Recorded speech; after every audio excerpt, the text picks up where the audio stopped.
ناظرین مکرم، آج کا جو ہمارا موضوع ہے وہ فتح مکہ کے حوالے سے ہے۔ فتح مکہ کے حوالے سے اگر بات کی جائے تو اگر اس کے ساتھ پس منظر اس کا ڈسکس نہ کیا جائے تو بات مکمل نہیں ہوتی۔ بنیادی طور پر اللہ رب العزت نے فتح مکہ کی تیاری اسی دن کروا دی تھی جب نبی کریم صلی اللہ علیہ وآلہ وسلم کو اپنے چند مٹھی بھر ساتھیوں کے ساتھ ہجرت کرنا پڑی، اور ہجرت کے بعد فتح تک جو ہے 8 سال ایک مسلسل جہد تھی، تربیت تھی اپنے مسلمانوں کی، تاکہ ان کو اس قابل بنایا جا سکے کہ وہ شہر جو نبی کریم صلی اللہ علیہ وآلہ وسلم کو انتہائی عزیز تھا، انتہائی تکلیف کے ساتھ چھوڑنا پڑا، اور پھر مالک کائنات نے ہجرت کے 8ویں سال 20 رمضان المبارک کو حتمی طور پر اسی ایک بہترین شان کے ساتھ جو ہے وہ فتح نصیب فرمائی۔ اس ضمن میں جو سورہ نصر کا تذکرہ نہ کیا جائے تو بات مکمل نہیں ہوتی۔ یہ وہ صورت ہے جس میں مالک کائنات نے بہت تفصیل کے ساتھ اس فتح کی نوید دے دی تھی۔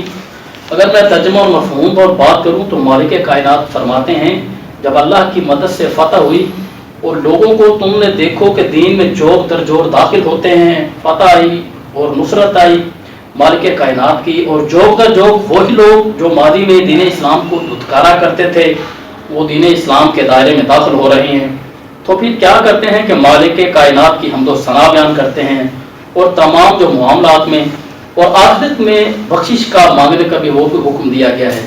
ہمارے ساتھ بہت ہی خوبصورت اور ہر دل عزیز شخصیت، علمی اور ادبی شخصیت، آپ کے میرے اور پسندیدہ جو ہیں خطیب ہمارے درمیان موجود ہیں۔ آپ بڑی محبت فرماتے ہیں، انہیں سماعت فرماتے ہیں، اور ہماری بڑی خوش قسمتی اور خوش بختی ہے، ہمارے بڑے محسن ہیں۔ اس بندہ نچیز نے ان کو گزارش کی، آپ نے لبیک کہتے ہوئے ایک مرتبہ پھر ہماری محبتوں کو مزید بڑھایا، آپ تشریف لے جائے۔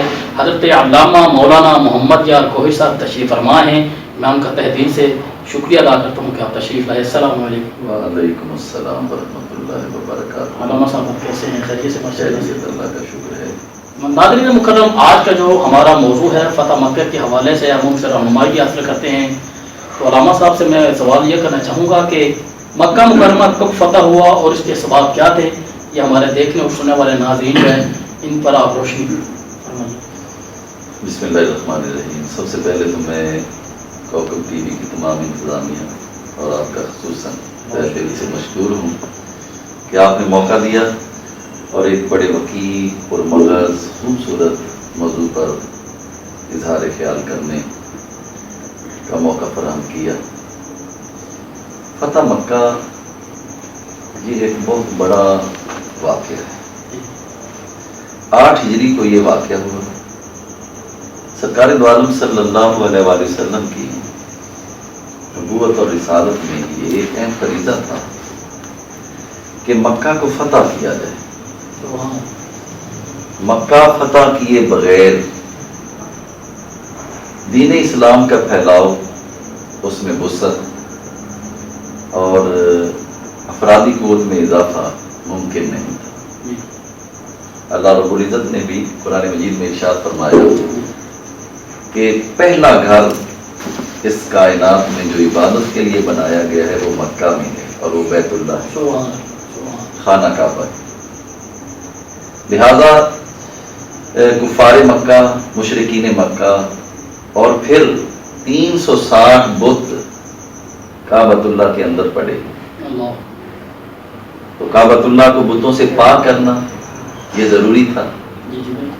جب تک شجر اسلام، یہاں سے اسلام کا آغاز ہوا، اگر یہاں مشرکین کا قبضہ ہو، منافقین کا قبضہ ہو، کافرین کا قبضہ ہو، اور اہل اسلام اس مرکز سے دور ہوں، تو پھر دین اسلام کا پھیلاؤ ممکن نہیں۔ لہذا سرکار دو عالم صلی اللہ علیہ وآلہ وسلم اور صحابہ کرام 6 ہجری کو جب عمرہ کی سعادت حاصل کرنے کے لیے تشریف لا رہے تھے تو حدیبیہ کے مقام پر ایک معاہدہ ہوا تھا۔ وہ معاہدہ یہ تھا کہ 10 سال تک مسلمانوں کے درمیان اور مشرکین مکہ کے درمیان جنگ نہیں ہوگی۔ اب ہوا یہ کہ اس دوران ہی ایک قبیلہ ہے بنو خزاعہ، یہ مسلمانوں کا حلیف تھا، اور ایک قبیلہ بنو بکر ہے۔ بنی بکر جو ہے یہ مشرکین مکہ قریش کے حلیف، قریش کے لیے اب آپس میں معاہدہ ہو گیا کہ بنی بکر جو ہے اور بنی خزاعہ جو ہے آپس میں ان کا جنگ و جدل اور آپس میں لڑائی جھگڑا ممنوع ہوگا۔ اب ہوا یہ کہ کفار مکہ نے اور مشرکین مکہ نے وہ معاہدہ اس کا پاس نہ کیا، اور عین حرم کعبہ میں، حرم شریف کے اندر بنو خزاعہ کے لوگوں کو قتل کیا گیا۔ یہ بات جب سرکار دو عالم صلی اللہ علیہ وسلم تک پہنچی تو آپ نے اپنا ایک سفیر بھیجا تاکہ سرداران قریش سے بات کی جائے۔ انہوں نے معاہدے کی پاسداری نہیں کی، لہذا 3 شرائطیں رکھی گئی۔ پہلی یہ تھی کہ جتنے لوگ وہاں قتل ہوئے ہیں ان کا خون بہا دیا جائے۔ دوسرا یہ تھا کہ بنی بکر کی حمایت سے قریش جو ہے وہ دستبردار ہو جائیں، ان کی حمایت نہ کی جائے۔ اور تیسری اس کے اندر شک یہ تھی کہ یہ معاہدہ حدیبیہ ختم کر دیا جائے۔ اب انہوں نے سوچا کہ خون بہا دینا بھی تو مشکل ہے، اور بنی بکر کی حمایت قریش چھوڑ نہیں سکتے۔ وہاں سے ایک شخص بولا، اس نے کہا کہ تیسری شرط ہمیں منظور ہے، تو معاہدہ حدیبیہ اس کو ہم منسوخ کرا دیتے ہیں، اس عہد و پیمان کو توڑتے ہیں۔ اس وقت تو مجلس میں خاموشی رہی، لیکن جب وہ سفیر سرکار دو عالم صلی اللہ علیہ وسلم کے سفیر واپس چلے گئے، اس وقت قریش مکہ اور سرداران مکہ بڑے پشیماں ہوئے کہ یہ ہم نے غلط کیا ہے۔ اس کے بعد انہوں نے اس معاہدے کی توثیق کے لیے اور تجدید کے لیے ابو سفیان کو بھیجا کہ تم جاؤ مدینہ میں جاؤ اور اس معاہدے کی توثیق کرو، تجدید کرو۔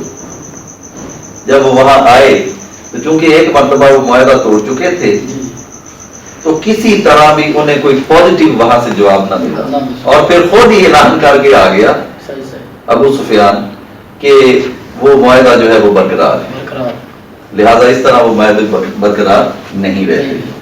یہ مین سبب تھے کہ کفاران مکہ نے جنگ و جدل کا راستہ اپنایا، معاہدے کو توڑا، اور پھر یہ ہے کہ امن اور سکون کے دشمن تھے۔ آقا دو جہاں صلی اللہ علیہ وسلم نے صحابہ کرام کو جب وہ معاہدہ توڑ دیا گیا تو آپ نے فرمایا کہ جنگ کی تیاری کرو، خفیہ تیاری شروع ہو گئی۔ صحابہ کرام جوش خروش کے ساتھ تیاری شروع کر دیتے ہیں، اور پھر جب تیاری مکمل ہو جاتی ہے تو آقا دو جہاں صلی اللہ علیہ وسلم نے ایک دن فرمایا کہ ہم نے روانگی کرنی ہے، تو قافلہ جو ہے وہ چلنے سے پہلے سرکار دو عالم نے اس کو خفیہ رکھا۔ تو یہ وہ اسباب تھے کہ جس کی وجہ سے سرکار دو عالم صلی اللہ علیہ وسلم نے مکہ کو فتح کرنے کا ارادہ فرمایا۔ جی ناظرین کرام، فتح مکہ کے حوالے سے حضرت علامہ مولانا محمد جاگور صاحب جو ہے وہ روشنی ڈال رہے تھے، بہت ہی خوبصورت گفتگو جو ہے وہ ہماری چل رہی تھی۔ تو علامہ صاحب میرا دوسرا سوال آپ سے یہ ہے کہ فتح مکہ کے بعد کے آپ پر جو آپ تفصیل روشنی ڈالیں کہ فتح مکہ میں کیا ہوا، اس پر ذرا تفصیل ہمارے جو دیکھنے والے اور سننے والے سامعین ہیں ذرا تفصیل روشنی ڈال دیں۔ بڑا اہم سوال ہے۔ فتح مکہ کے اندر جو ہے وہ بہت سے واقعات ہیں۔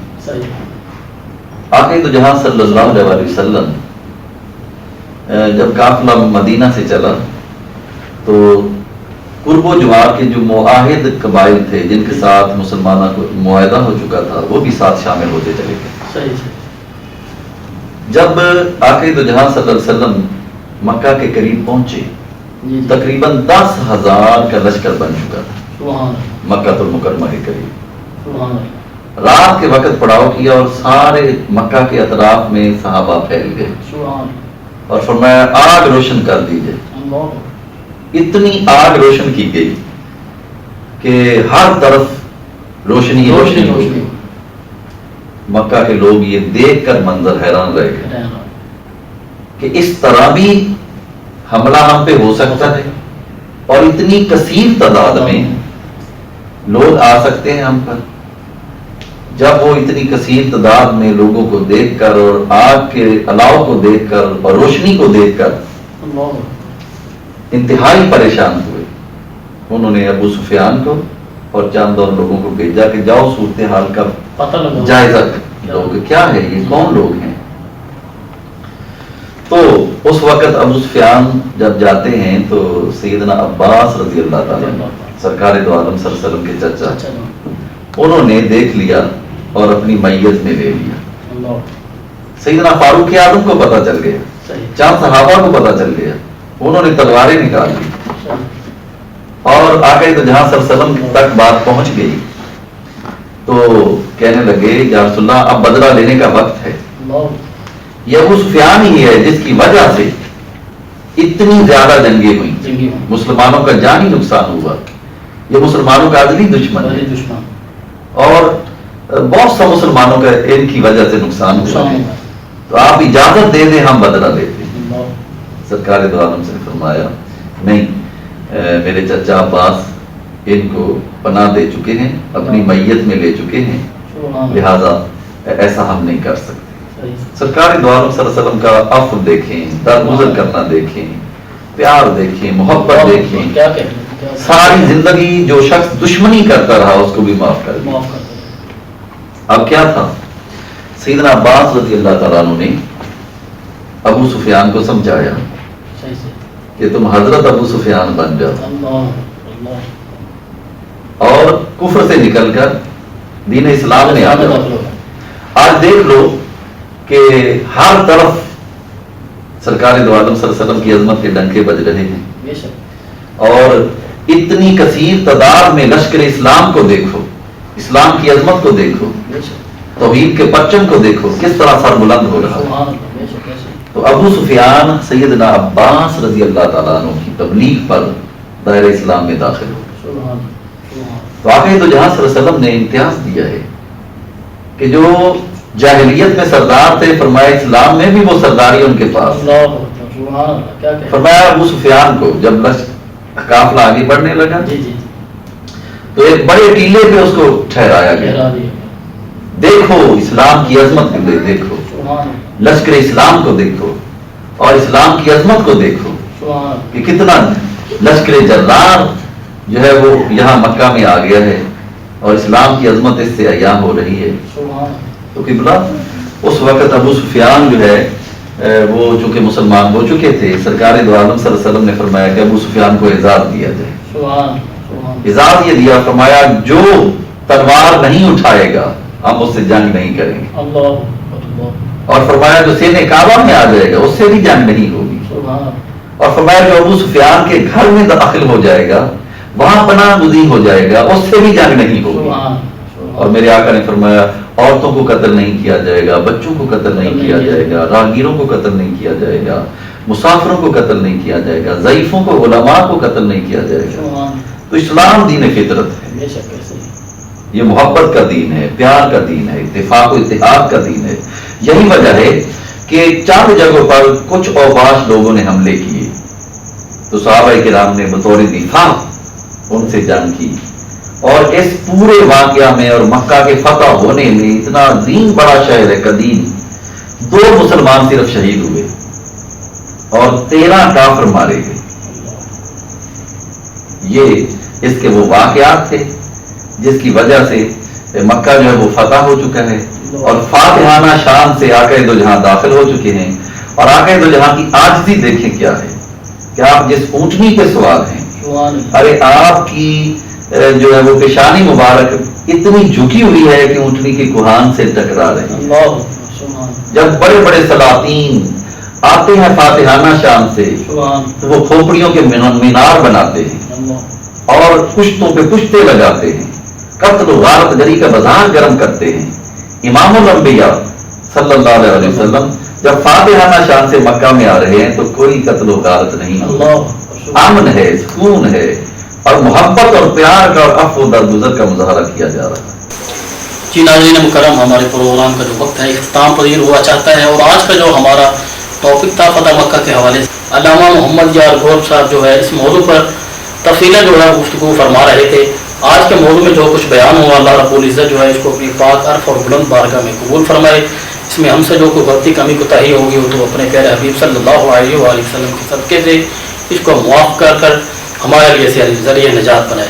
ناظرین مکرم، ہمارے ساتھ جو لوگ تعاون کرتے ہیں ہم ان کا بھی شکریہ ادا کرتے ہیں. اللہ رب العزت ان کے کاروبار میں دن دوری رات چوری ترقی عطا فرمائے. ناظرین محترم، ہمارے چینل کوکب ٹی وی کو لائک کیجیے، شیئر کیجیے، سبسکرائب کیجیے اور اچھی ویڈیوز دیکھنے کے لیے ہمارے چینل کے ساتھ ہمیشہ جڑے رہیے. ناظرین محترم، علامہ صاحب کا میں بہت شکریہ ادا کرتا ہوں. آپ نے ہمیں عزت بخشی اور ہماری اس سیٹ کو رونق بخشی. اللہ پاک جو ہے آپ کا اقبال بلند کرے، آپ کو ہمیشہ سلامت رکھے. ناظرین محترم، اپنے میزبان قاری محمد انوار المصطفیٰ فریدی اور کوکب ٹی وی کی پوری ٹیم کو دیجیے اجازت. اللہ تعالیٰ میرا آپ کا ہم سب کا حامی و ناصر ہو.